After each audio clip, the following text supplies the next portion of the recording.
Chaos time. A good night for ghosts. Here we go. We're on chapter 3. Let's crack it open and find chapter 3. Alright. Chapter 3. Coal Cart Blues. The streetcar turned onto a crowded, busy street. Lively music blared from restaurants and dance halls.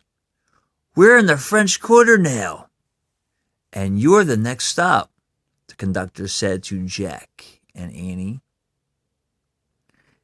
Head down St. Peter Street toward the Mississippi River. You'll run right into Jackson Square. Thanks. Jack put the research book back in his bag. Annie took the trumpet under her arm. When the streetcar came to a stop, they hopped off. Okay, so here's a picture of that. So here's Jack and Annie hopping off the streetcar. All right, here we go.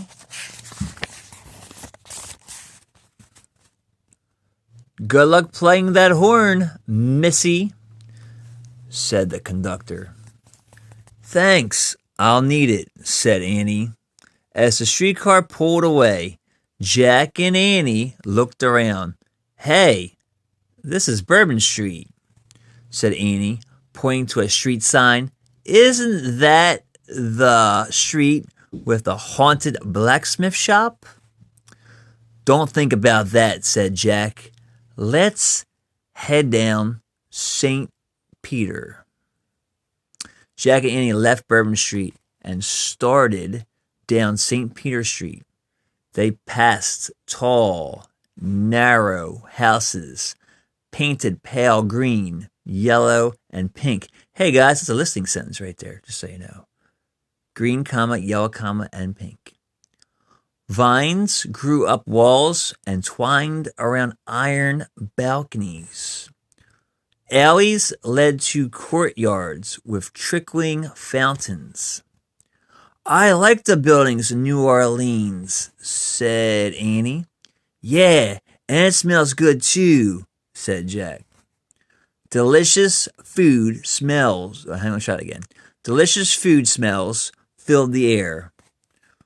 From a mule-drawn cart, an old woman cried out, Waffles! Get your waffles here!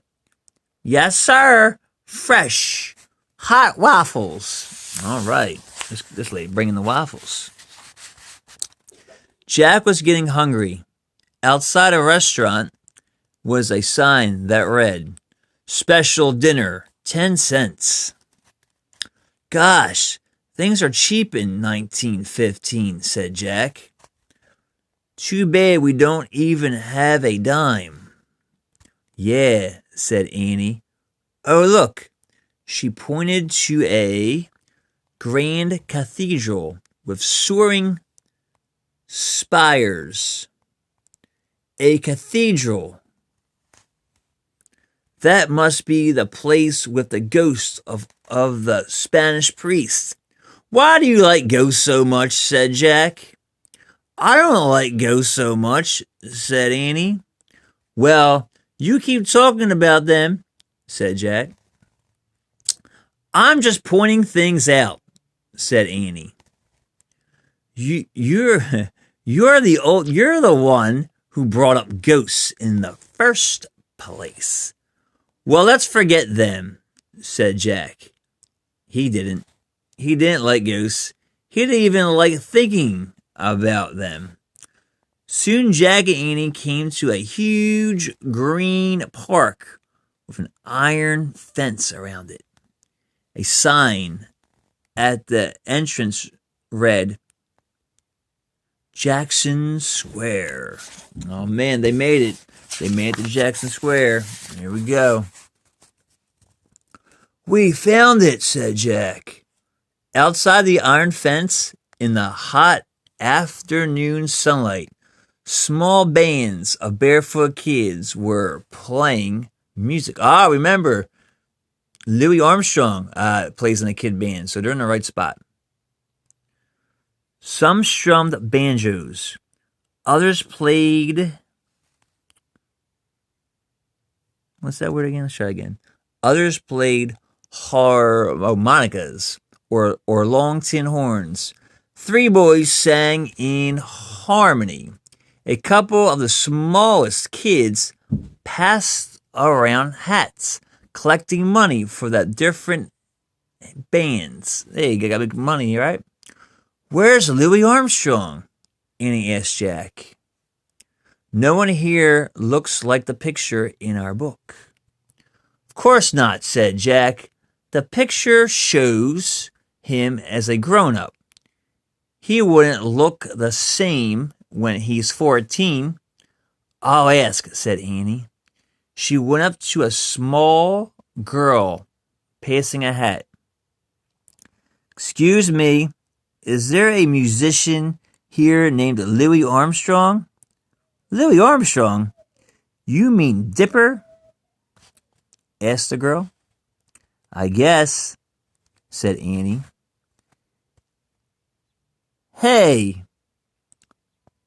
little Mac, the girl shouted to the biggest kid in the singing trio.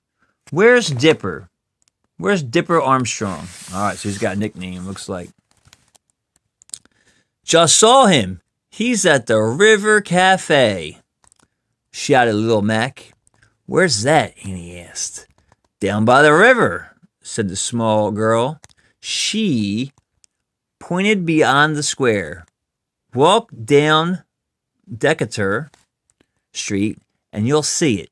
The girl held up the hat, as if asking for a donation. Sorry, no money, said Jack. But thanks for your help, said Annie. She and Jack left the square. Ah, that's a compound subject, you guys. Yes. She and Jack left the square. They hurried along Decatur Street. So Dipper must be a nickname for Louis Armstrong, said Jack. Yes, said Annie, and Dipper must be playing music at the cafe. There it is, said Jack. He pointed to a red sign on a slanted rooftop. Oh, hang on, here we go. River Cafe, coffee and donuts. Yeah! I love good donut. All right, here we go. Donuts, yum, said Annie. Jack and Annie walked under a striped red awning. Waiters in white jackets were running around with trays of coffee and delicious smelling donuts. Jack's mouth watered. That's funny. There's no music here, said Annie. Excuse us, she called to one of the waiters. Have you seen Louis Armstrong or Dip? Did you come here to buy something, kids? The waiter interrupted rudely. No, we don't have any money, started Jack. Then out, boy, the waiter shouted. No begging in here. He's not begging, said Annie. We're looking for... I know beggars when I see them. Out, said the waiter. Let's go. I don't think Dipper's in here. Anyway, said Jack. Wait a minute. I have to tell them that we're not beggars, Annie said. Yes, tell him. I'm sure he wants to hear all about it. It's not worth it. Come on, said Jack. Jack was mad, too, but he pulled Annie out from under the awning. I think it's the way we look, he said. Our clothes make us look poor, and we don't have shoes on. It's not fair, said Annie. Forget it. We'll ask someone else where to find Dipper, said Jack. On the street by the cafe was a mule cart filled with coal. A young teenager was putting a bucket and shovel into the back of the cart. He was barefoot and wore clothes like Jack and Annie's. Excuse me, Jack called. Do you know Louis Armstrong or Dipper? The boy turned. When he saw Jack and Annie, he grinned. He had the friendliest smile Jack had ever seen. "Louis Armstrong," he said, "that's me. How can I help you? How can I help you, man?" Jack was at a loss for words. He hadn't thought about what to say to Louis Armstrong when they found him. "You better think of something, Jack." All right, guys, last few pages. Hang in there. "Hi, Dipper," said Annie, walking up to the boy. "We're Jack and Annie from Frog Creek, Pennsylvania. Friends of ours told us to find you when we came to New Orleans." "What friends?" asked Dipper. "Teddy and Kathleen," said Annie. The boy looked puzzled, but then his gaze fell on Annie's trumpet. "Hey, nice horn. Can you play that thing?" "Only when the time is right," said Annie. "And when's that?" asked Dipper. "I won't know till I feel it," said Annie. Dipper smiled, his radiant smile again. "Ha! I know just what you mean," he said. He wiped his hand on his pants and held it out to shake. Any friends of Teddy and Kathleen's are friends of mine." As Jack shook Dipper's hand, he sputtered, You know Teddy and Kathleen?" "No, man, never heard of them," said Dipper. "But I consider everybody my friend." All right, guys, last page. Here we go.